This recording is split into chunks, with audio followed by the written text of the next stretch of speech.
भुवनेश्वर तारीख 28 एप्रिल 2026 विश्व ओडिया परिवार पक्षरु कलिंग स्टाडियम टेनिस सेंटर रे मधुबाबू जयंती अवसर में मर्यादाजनक कुल गौरव सम्मान 2026 समारोह आयोजित होइथिला।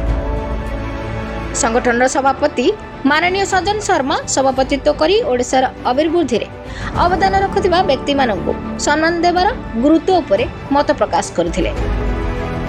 ओडिशा विधानसभा बाचस्पति माननीय सुरमा पाढ़ी ताको भाषण में कहिथिले जे मधुबाबू स्वतंत्र उत्कल प्रदेश स्थापित भावे ओडिशार इतिहास रे अमिट छाप रखिछंती। शिल्पायन महिला सशक्तिकरण और प्रतिष्ठानगत विकास रे तांको अवदान को से उल्लेख करथिले।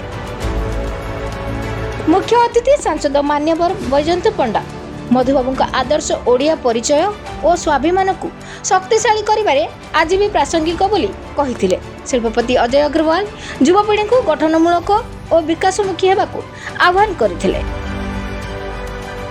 मुख्य वक्ता शिल्प मंत्री माननीय संपत चंद्र स्वाई ओडिशार शिल्प उन्नति और निवेश आकर्षण रे राज्यर सफलता उपरे आलोकपात करथिले। कार्यक्रम रे अनेक विशिष्ट उद्योगी और समाजसेवी को कुल गौरव सम्मान 2026 रे सम्मानित करा जायथिला।